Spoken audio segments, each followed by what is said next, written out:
She led me toward the back into the kitchen. From there, through a swinging door, I caught slivers of my son's wedding, glimpses framed between trays of shrimp cocktails. I had covered every cost, the chairs, the blooms, the band. Yet when the music began, when the speeches filled the air, I wasn't anywhere near the celebration. I smiled. I stayed silent. And when the final bite of cake disappeared, I erased it all with a single phone call. If this story resonates with you, subscribe and let me know. Where in the world are you watching from? No sign. No name card. No warm embrace waiting at my arrival.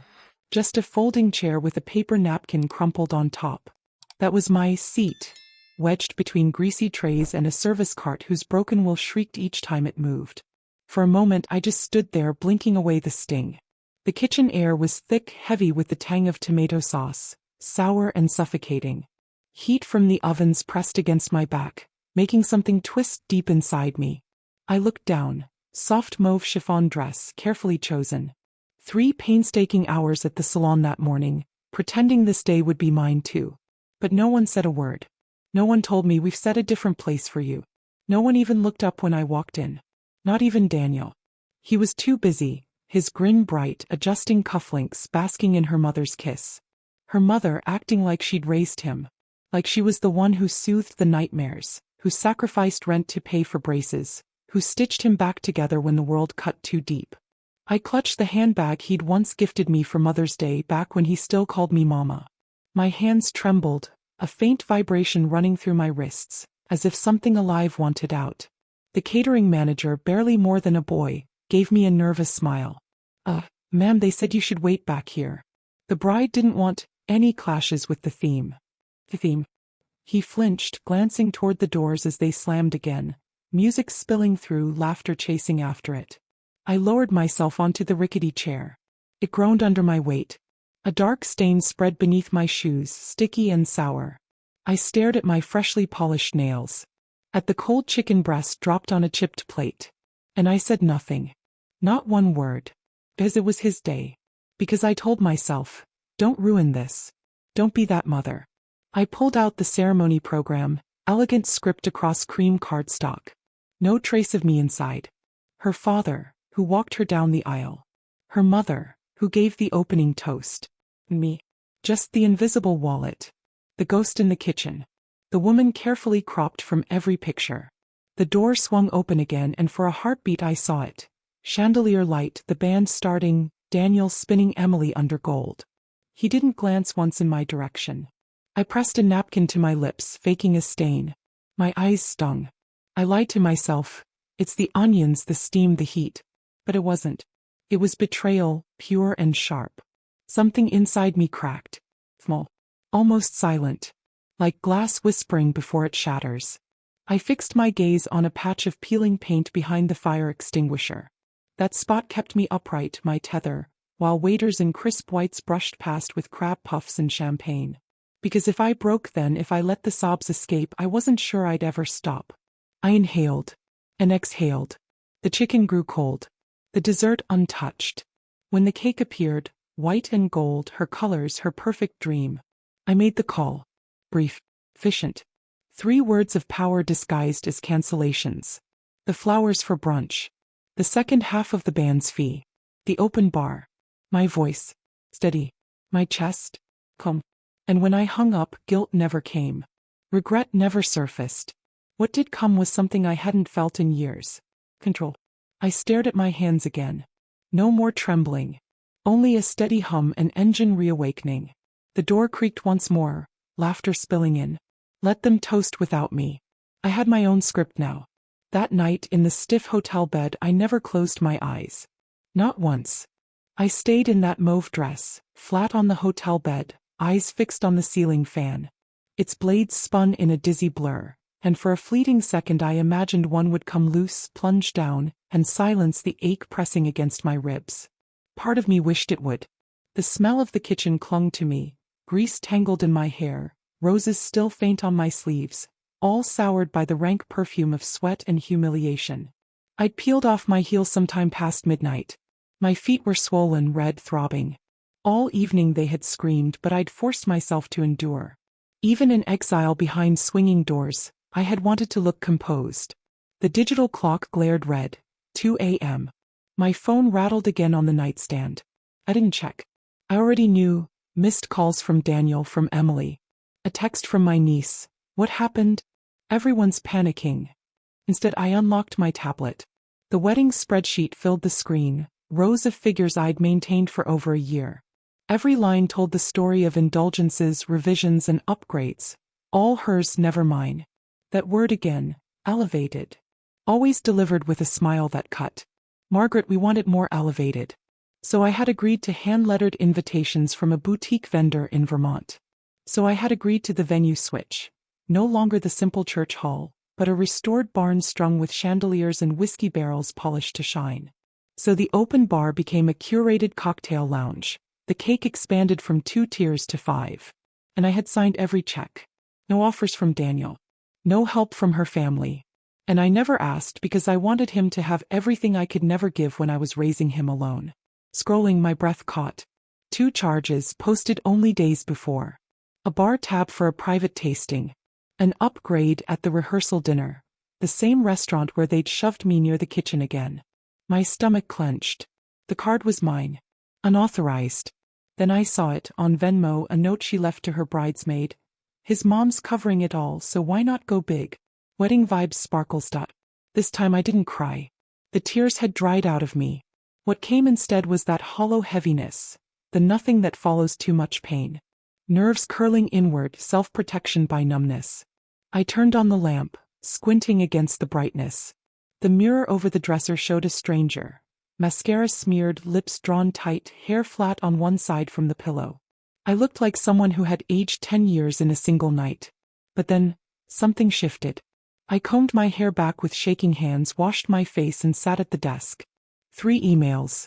To the florist. Cancel Sunday's order. Balance withheld. To the band.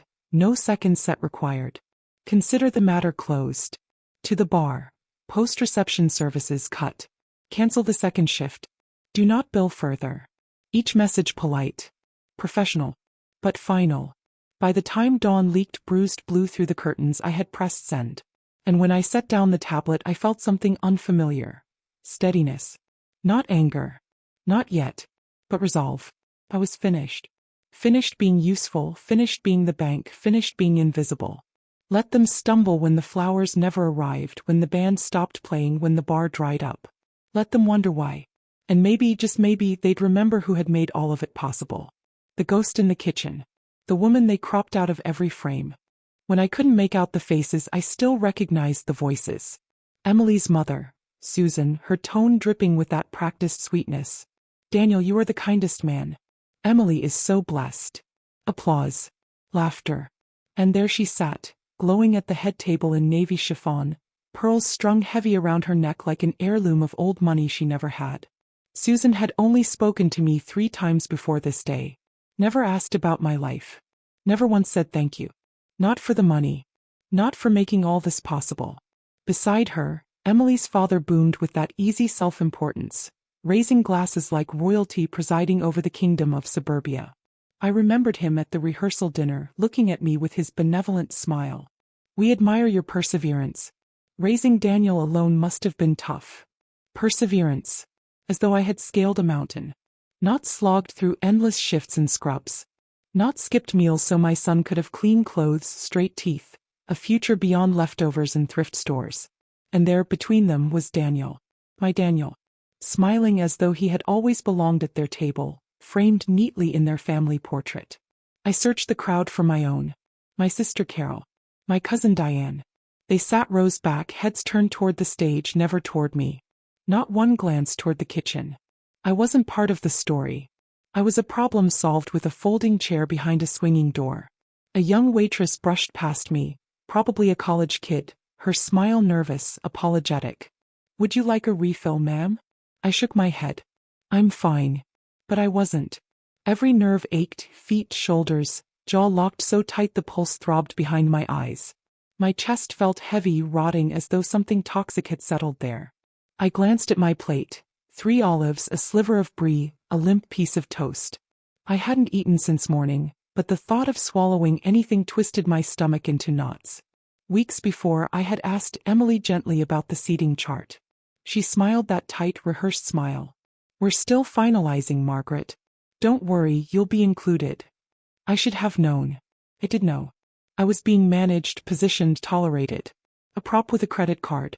Never truly wanted. The worst part. I said yes. Yes to every concession. No speech. No mother-son dance. No photos before the ceremony. No mention in the program. Just exile. Daniel's laugh rose above the clinking glasses. That same laugh he'd had as a boy running through sprinklers in our yard. I hadn't heard it directed at me in years. Something hot surged inside my chest. Not grief. Not even sorrow. Rage. Controlled, precise, burning rage. I stood. Hand on the doorframe, pushing just enough to see through. Emily's eyes found mine instantly. She knew where I was. Knew what she had done. And she smiled. Not guilty. Not uneasy. But certain. Assured. As though I belonged exactly here, out of sight. She turned back to her bridesmaids, laughing with ease. That was when I understood. This wasn't oversight. This was design. A deliberate exclusion. Daniel had allowed it. Emily had orchestrated it. And in that moment something shifted. Not shattered, no, not this time. Rearranged. Hardened. My place in their lives had been redrawn. And I was done pretending otherwise. The toasts began as I lingered by the kitchen door. Lights dimmed, string bulbs glowing above tables set in gold. The mic screeched once before her father's voice filled the hall like a show host. To our daughter, Emily, and her perfect new husband, Daniel. Cheers. Applause. I stepped back into the chaos of the kitchen. Trays slamming, cooks shouting, garlic and oil clinging to the hot air. I pressed myself against the wall, the plaster cold against my back. Her father's words carried through the door. When Emily was young, she dreamed of a fairy tale. Of a prince, a castle, a happy ending. Well, sweetheart, today you have it. The crowd roared again. And I thought of all the nights no one remembered. Me scrubbing vomit at dawn. Me sewing buttons in silence. Me driving miles on icy roads for a chess tournament. But here now they rewrote the story. And I had been edited out. I looked down. My fingers were blotchy, trembling slightly under the vent's cold draft. Then Susan's voice took over, syrupy and practiced. "We are so grateful to welcome Daniel into our family. He already feels like a second son to us." Another round of cheers. A second son. But not a whisper about me. Not a word for the woman who raised him alone. No acknowledgement of the years, the sacrifices, the sleepless nights. No thank you, Margaret. No, this wouldn't have been possible without her. Nothing. I bit down hard on the inside of my cheek until I tasted iron.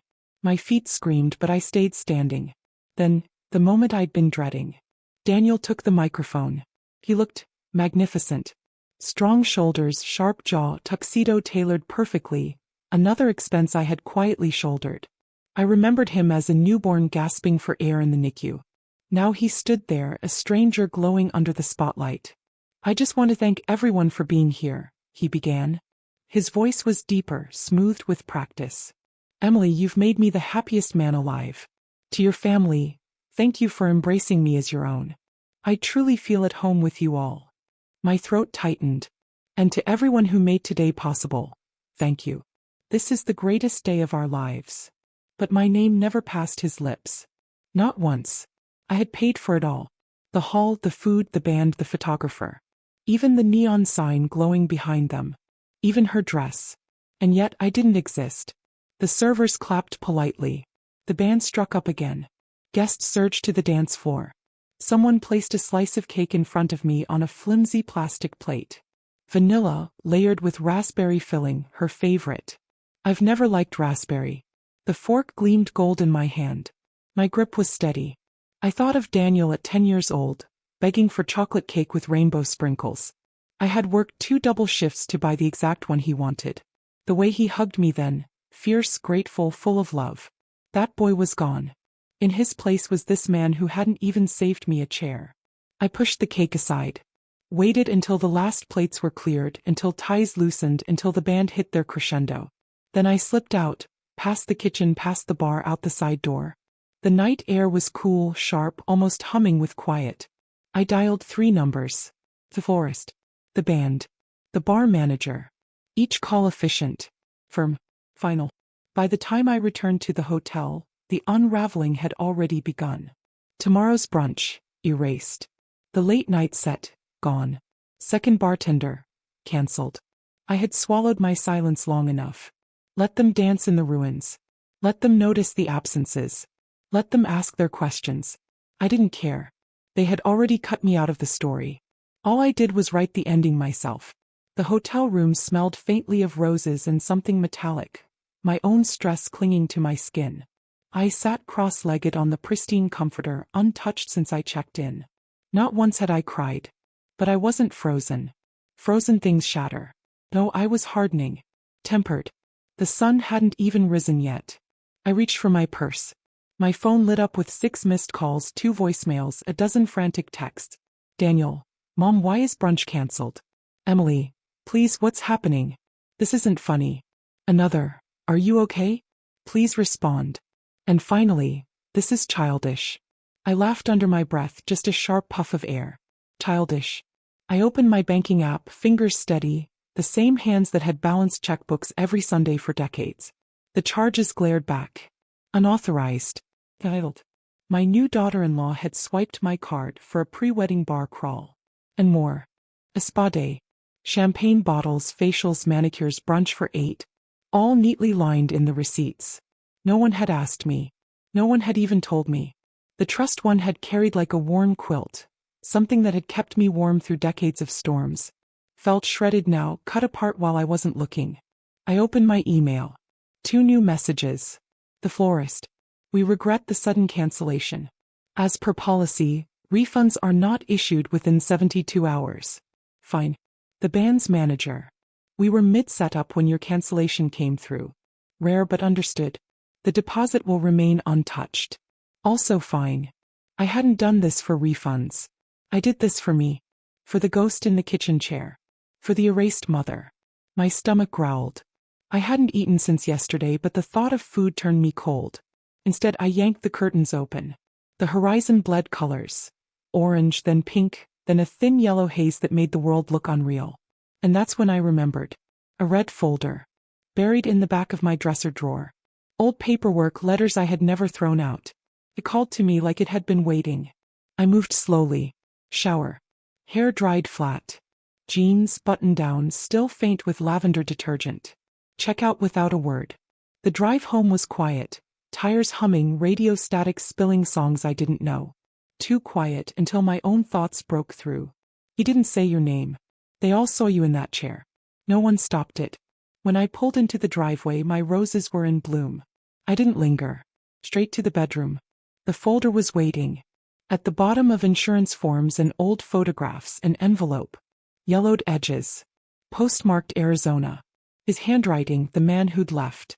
I had found it weeks after his death. I couldn't bear to open it then. Too much like letting him speak from the grave. But now I slid my finger under the flap. Margaret, it began. I know you never wanted to hear from me again. But there's something I have to tell you. I can't take it to the grave. You deserve the truth. My pulse quickened. My hands trembled. Daniel, he isn't biologically yours. I stopped breathing. Emily was already pregnant when we married. Thought I could pretend. I thought he could be mine. But he isn't. We never told you. The page blurred. Excuses, apologies, regrets. None of it mattered. Daniel, I Daniel, was another woman's child. A test I never knew I had taken. And I passed. Every scraped knee. Every night shift. Every birthday cake. I passed. Love. With sacrifice. And yet here I was. Discarded. Erased. But something sharpened inside me. Clearer than grief. Harder than heartbreak. Clarity. I didn't cry. Tears had already built his life. Paid for his braces, his medication, his first car. Tears had filled pillows after his father left. Tears had blurred my eyes the night he graduated, when he never turned to look for me in the crowd.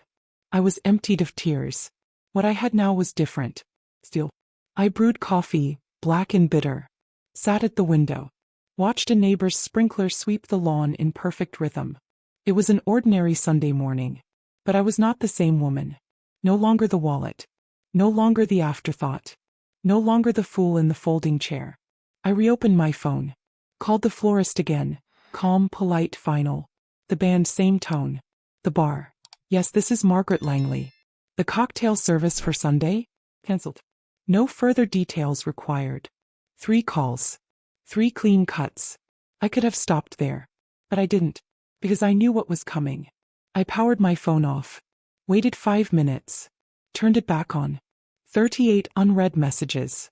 3 voicemails. Daniel, Mom, what happened? Why is brunch off? Emily, please answer, this isn't funny. Another, are you okay? Please respond. And then her voice sharper. This is childish. I laughed once dry through my nose. Childish. They had no idea what childish looked like. What's going on? That was Susan, Emily's mother. Her voice sharp, cutting. This is unprofessional. People are asking questions. Then Emily herself. Margaret, seriously? Is this about the seating? That's petty. We had a vision. Don't ruin it. Petty. The word seared through me like a brand. And yet, when I closed my eyes, I only saw her face across the reception hall. Smiling, smug, certain I wouldn't fight back. Not anymore. I shut the phone off. Let them panic. Let the messages pile high. They would realize soon enough that the bar had run dry because I was the well. That the music had stopped because I had paid the final note. That the flowers had withered before they ever bloomed because the roots were already rotten. I cleaned the kitchen. Wiped down counters. Fed the cat. It was the most peace I had felt in months. At noon the doorbell rang. I didn't answer. Let them knock. Let them sweat under their own discomfort. That night I posted a single photo on Facebook. Not of the wedding. Not of myself. Just a blurred check. The account number hidden but my signature clear. No caption. No explanation. Just proof. Undeniable. A receipt of sacrifice. Then I logged off. From Facebook, from guilt, from silence, from pretending their betrayal was anything less than deliberate. The quiet that followed was almost eerie. No more calls. No more frantic texts. Just silence. The kind of silence that hums like the eye of a storm hovering above your house. They were waiting. Wondering what I'd do next. Truth was, so was I. But whatever it was, it would be mine. Monday morning. Coffee. But no jewelry. No makeup. Just me, the fridge humming in the background. The last voicemail from Daniel still sat in my inbox. You really embarrassed us, Mom. Everyone's talking. You crossed a line. I didn't even flinch when I heard it. Because here's the truth no one likes to admit. You can give someone everything. Time, money, love. And still be disposable. You can build their entire world. And still be told you don't fit the aesthetic. I deleted his name from my contacts. Not the number. I didn't need to forget him. I just didn't want his name glowing on my screen like it still belonged there. Later I ran errands, the post office, the grocery store. Life moved forward. In the bakery aisle I saw Diane, my cousin. She smiled but hesitation clouded her face. Margaret, hey, are you okay? I met her eyes. Were you okay? Watching me sit back there. Her cheeks flushed. I didn't realize. I thought maybe. No, I cut in gently. You didn't think. Silence. Then finally. I'm sorry. It was wrong. I should have said something. I nodded once. Thank you. It didn't free me. But it was something. When I got home a bouquet waited on the porch. Carnations. Keep. Already wilting. No card. I carried them straight to the trash. That evening I checked Facebook. The photo of the check had spread. Nearly 100 comments. Old friends. Neighbors. Colleagues I hadn't heard from in years. Some confused. Some angry. But most understood. One comment stayed with me. This broke my heart, Margaret. And I've never related to something so deeply. Thank you for showing us we don't have to stay silent. That was it. The beginning of something new. Not revenge. Not spite. Power reclaimed. Let them rage in group chats. Let them spin their stories. I wouldn't reply. I wouldn't explain. Because this silence wasn't defeat. It was control. Right. Began with the drawer. The old dresser in the guest room, stuck as always, needing a shove from the hip. I wasn't looking for anything. Just clearing out the clutter of a life I'd been too tired to sift through. But there it was again. The red folder. The same one I thought I had emptied. Tucked inside, nearly invisible, was another sheet of paper. Folded twice. The same handwriting. The same slanted scroll. Michael's signature. My ex-husband. Dated 3 days before he died. Margaret, if you're reading this, then the first letter reached you. I don't know if you opened it. I hope you did. I won't waste time apologizing again. I need to tell you something more. Something I couldn't carry with me. Daniel wasn't just another man's son. He was never supposed to be yours at all. When Emily left him at my door, she didn't want to keep him. She was 18. Afraid. She asked me to give him up for adoption. But I couldn't. I lied. I told you he was ours. That it was a mistake from before we married. You believed me. And you raised him. Loved him. Made him your world. But the truth is, he wasn't even that. He was a stranger's child. And you made him your life anyway. Anyway, I don't know how you'll feel reading this, the letter said. But I pray you understand, whatever else I failed at, I was right about one thing. Choosing you. You were the only person strong enough to be his mother. Not because of blood. Because of who you are. The words pressed into me like a weight I couldn't shift. Not mine by biology. Not mine by accident. Mine only because a man who couldn't stay had placed him in my arms as though it were charity. My breath hitched. The first in days that didn't feel automatic. My knees buckled. I sat at the edge of the bed, the paper trembling in my hand. 1,000 images unfurled in an instant. Daniel's tiny fists curled against my shoulder the first night I rocked him. His first word, truck. The night fever gripped him and I drove barefoot through snow to the science fair project that ended in tears when his volcano refused to erupt.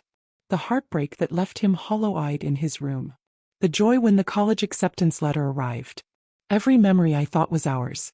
I had wrapped my life around this boy. I had made mother my name, my job, my skin. And now I was forced to face a truth no woman should have to. He never really saw me that way. He loved what I gave, not who I was. If he had, he never would have let them shove me into the kitchen. If he had, he never would have stayed silent while they erased me. I smoothed the letter flat on the bedspread. It no longer felt like betrayal. It felt like release. For 62 years I had existed as roles. Wife, mother, provider, shadow. But in those faded lines of ink I glimpsed something else. A power I hadn't known I carried. Because I loved a child who wasn't mine and still gave him everything. Because I stayed when others left. Because I built a family out of nothing but stubbornness and care. And because of that, I could choose again. Starting now. I left the letter on the kitchen table, unfolded, unhidden. Not tucked away. Not denied. A truth plain in sight. I walked through the house as if seeing it for the first time. The beige walls. The graduation photos faded by sunlight. The dent in the doorframe from his first bike wreck inside the hallway. Once that dent made me smile. Now it only reminded me how much of myself I had given up to keep him whole. The armchair I used for midnight feedings. The sewing kit for fixing uniforms. The pantry still stocked with honey bunches of oats. His favorite, not mine. And suddenly the realization struck. I didn't know what my favorite cereal was. I couldn't remember the last book I read for myself. The last time I spent money on something that wasn't for him or for the hospital or for survival. I had lived so long as his mother. I'd forgotten how to be a person. I poured a glass of water. Sat on the couch. The silence had shifted.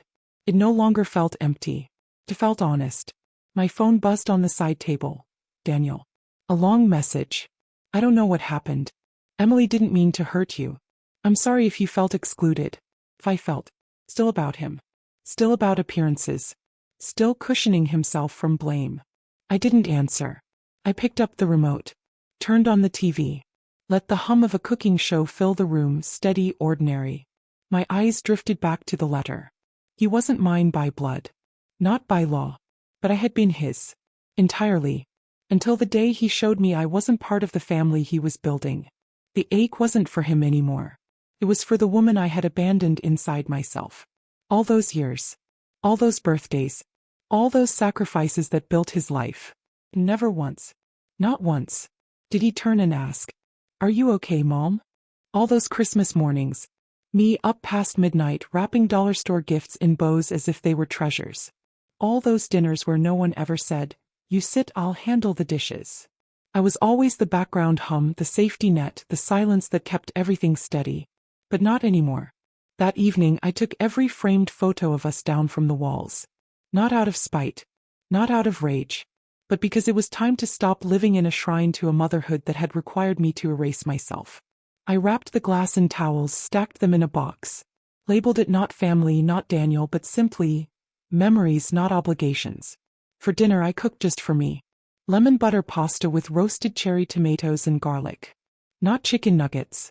Not mac and cheese on the side. Only what I wanted. I lit a candle. Played soft jazz. Set the table for one. It was quiet. But not empty. It was the sound of reclaiming myself. The invitation list began with silence. No glitter pens, no cursive fonts. Just a yellow legal pad and a pen scratching names.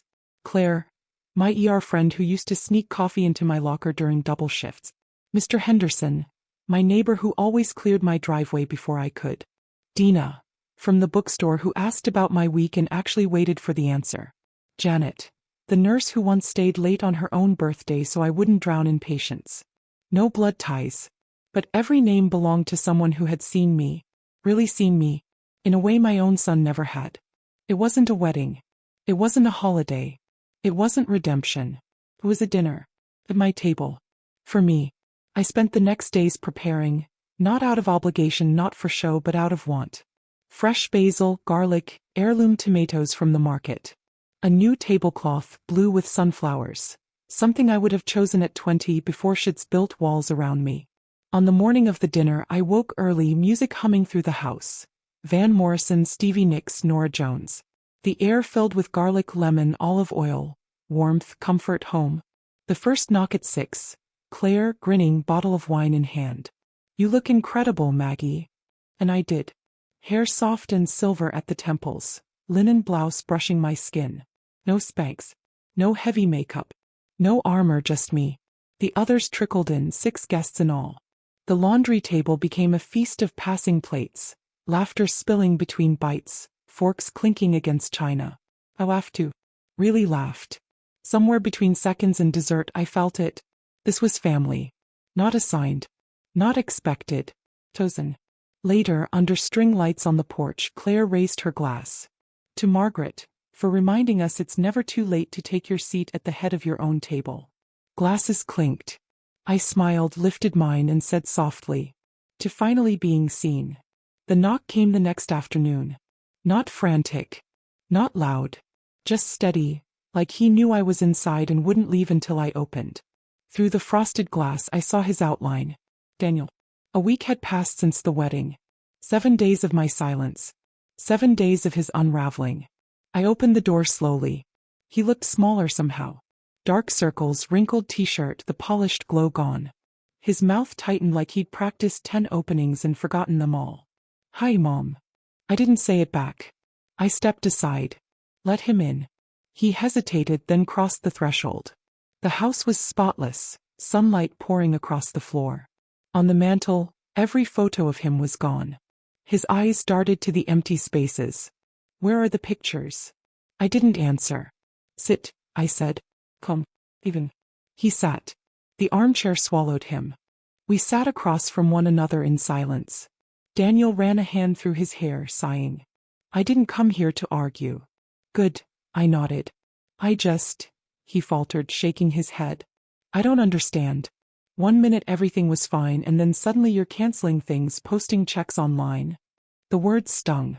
Not because of what he said, but because of what he didn't. No, how are you? No, I'm sorry. Only a demand for explanation. I rose, walked to the hallway closet and pulled out a box. Set it gently on the coffee table. He frowned. What's this? Receipts, I said. Every one of them. Venue deposits. Dress fittings. Catering. Even the extra dance floor. You wanted that, remember? He stared at the papers but didn't touch them. Then I placed the next item on top. A letter. His father's handwriting unmistakable. I didn't speak while he read.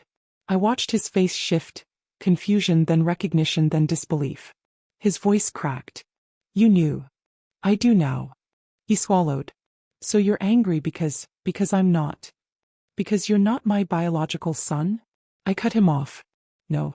I'm angry because I raised you, Daniel. I gave you everything I had. And when the time came to stand for me to say, "This woman made me," you stayed quiet. He dropped his gaze.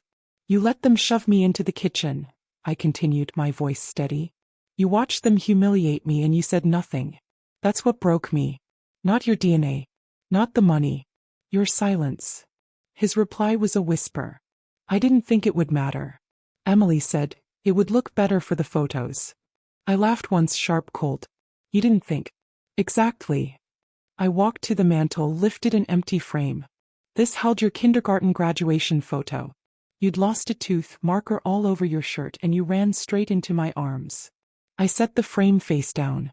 "I'm done clinging to versions of you that no longer exist." "Mom." No, my voice was firm.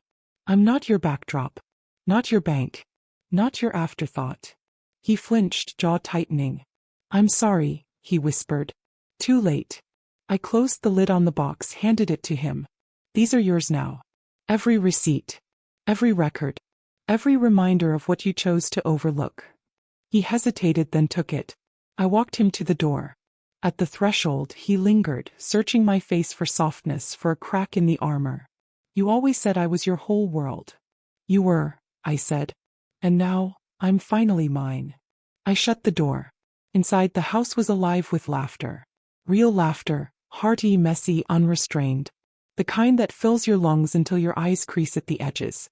The table glowed under a blue sunflower cloth, plates mismatched but brimming. Garlic and rosemary scented the air.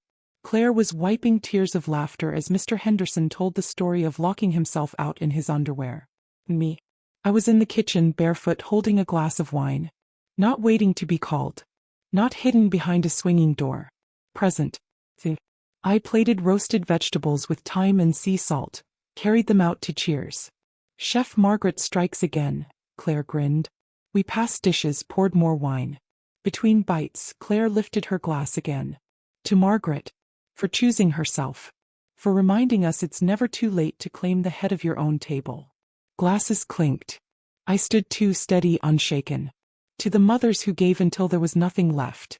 To the women told they were never enough. To the ones shoved in the kitchen after building the house themselves. This is for us. May we never sit down again, unless it's at the head of our own table." Cheers erupted. And I sat, not in exile, not out of sight, but in my place. Daniel never called again. I didn't need him to. The people who mattered were already here. The next morning I woke to birdsong, sunlight spilling across the floor. No tightness in my chest. No regrets. Just peace. I sipped coffee on the porch, robe fluttering in the breeze. Roses bloomed in the garden, wild and unapologetic. I was no one's backdrop anymore. I was the main character of my own life. Finally. That was enough.